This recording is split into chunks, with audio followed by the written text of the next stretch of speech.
तुमने पहली कक्षा भी पढ़ ली, पहला गुरु भी धारण कर लिया, तो तुम अंगूठा छाप नहीं रहे।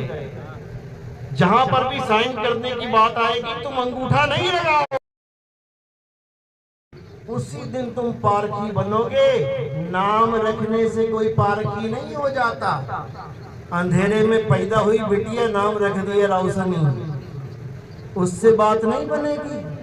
अंधा बच्चा पैदा हुआ नाम रख दिया नयन सुख, उससे बात नहीं बनेगी। शब्द की पारख नहीं और पंथ का नाम रख दिया पारख पंथ, उससे बात नहीं बनेगी। पारखी बनना पड़ेगा, शब्द विवेकी पारखी सो माथे का मोह। नहीं तो 84 में जाने की तैयारी करो मेरे भाई। यहाँ बड़े बड़े गुरु 84 में धक्का खाने गए हैं और चेले को भी लेके गए हैं साथ में, क्योंकि बिना चेलों के मन नहीं लगता उनको। समझ लो बात। इसीलिए कबीर साहब बार बार समझा रहे हैं कि गुरु गुरु में भेद है। शब्द हमारा अपनी ठौर और शब्द विवेकी पारखी सो माथे का मोह। जो गुरु तुम्हें शब्द का विवेक, जो तुम्हें पारखी बना दे, वही गुरु सिर का मौर है। बाकी 84 में जाने के लिए तैयार बैठे। तो कबीर साहब ने किसी को समझाने में कोई कसर नहीं छोड़ी। लेकिन साहिब क्या कहते हैं, समझ लो मेरा जो असली ज्ञान है वो आत्म ज्ञान है, ये मंत्र ज्ञान नहीं है। और अगर आज नहीं समझ में आ रहा तो इसका मतलब ये नहीं कि तुम यहां से उठो और सरक जाओ। साहिब क्या कह रहे हैं, कह रहे शब्द हमारा तू शब्द का, अरे सुन मत जा सरक। सरक मतलब ये देखो उठ उठ के जा रहे हैं ना, ये सरक रहे हैं यहां से, सरकना नहीं है। अरे शब्द हमारा तू शब्द का, सुन मत जा सरक। और जो चाहे निज रूप को तो शब्द ही ले परा। जिस दिन तुमने शब्द की परख कर ली, उसी दिन तुम पारखी बनोगे। नाम रखने से कोई पारखी नहीं हो जाता। दर्शन हुए तो गरीबदास जी क्या लिखते हैं वाणी में, क्या कहते हैं, अरे झांकी देख कबीर की, नानक कीती वाह, और वाह सिखन के गल पड़ी, कौन छुड़ावे ताह। कहते झांकी देख कबीर की, यानी आत्मा का ज्ञान जिस दिन नानक साहब को हुआ, उस दिन नानक साहब के मुंह से निकला वाह, और सिखों ने समझ लिया कि शायद ये मंत्र दे रहे हैं गुरु जी। और सारे सिख क्या करने लगे, वाह गुरु वाह गुरु वाह गुरु। तो कह रहे झांकी देख कबीर की और नानक कीती वाह, वाह सिखन के गल पड़ी, उनके गले पड़ गई ये वाह। सतनाम सतनाम। तो कहते हैं वहां सिखन के गल पड़ी, अरे कौन छुड़ावे ता।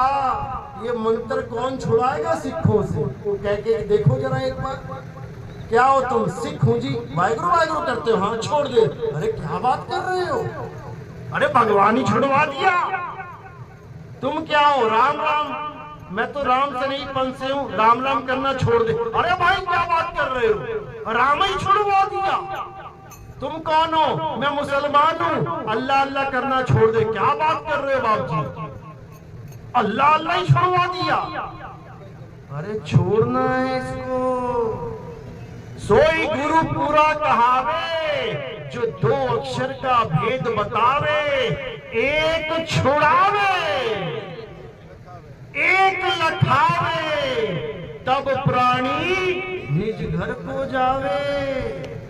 जिस दिन हिंदुओं ने राम राम छोड़ दिया, जिस दिन मुसलमान ने अल्लाह अल्लाह छोड़ दिया, जिस दिन सिख ने वाहिगुरु वाहिगुरु छोड़ दिया, जिस दिन ईसाई ने गॉड गॉड छोड़ दिया, समझ जाना कि अब वो आत्मज्ञानी हो जाएंगे। अब वो किसे पाएंगे? अब आत्मा को पाएंगे। और आत्मा के ही नाम है ये सारे, ये आत्मा के ही नाम है। आत्मज्ञानी कौन? जो आत्मा में आ जाए। आत्म यानी खुद में आ। आत्म हत्या यानी खुद की हत्या, पड़ोसी की नहीं। आत्म रक्षा यानी खुद की रक्षा, पड़ोसियों की नहीं। आत्म कथा यानी खुद की कथा, गुरुजी की नहीं। इसी प्रकार आत्म ज्ञान यानी खुद का ज्ञान, किसी गुरु का, किसी पीर का, किसी भगवान अल्लाह वाहिगुरु का नहीं, खुद का ज्ञान। अरे जल में मीन प्यासी और मोहे देखती आवे हासी, आत्म ज्ञान बिना नर भटके। कभी काबा कभी काशी, कोई कसर छोड़ी क्या? तो आत्म में आ जाना, आत्मा, और खुद में आ जाना, खुद खुदा। समझ ले हो। लेकिन बताने वाला कोई नहीं मिलेगा, उलझाने वाले मिलेंगे। तो साहिब कह रहे नौमन धागा उलझिया, अरे कहो कौन सुलझाए। सतगुरु ऐसा सुलझाया कि फिर उलझाना जाए। याद रखना, जब अंधकार होता है तो तारे और चांद बड़ाई खाते हैं, खूब बड़ाई खाते हैं, खूब। अरे कितना सुंदर चमक रहा है, कितना प्रकाश है। और जब सूरज आ जाता है तो तारे और चांद छुप जाते हैं, भाग जाते हैं। समझ लो। तो जब सूरज आ जाता है एक तारा नहीं दिखेगा, एक चांद दिखाओ जरा कहाँ है, सब भागे। और जब ये चला जाएगा सूरज, देखना सभी आ जाएंगे। याद रखना, ये पहचान बता रहा हूं मैं तुम्हें, सत्य और असत्य की। चलो ज्यादा टांग नहीं खींचनी है, तो आज का सत्संग यही समाप्त करते हैं। 1 घंटे के करीब हो गया है, और आगे जो महात्मा जी हैं अब आपको वाणी से निहाल करेंगे। तो आज का सत्संग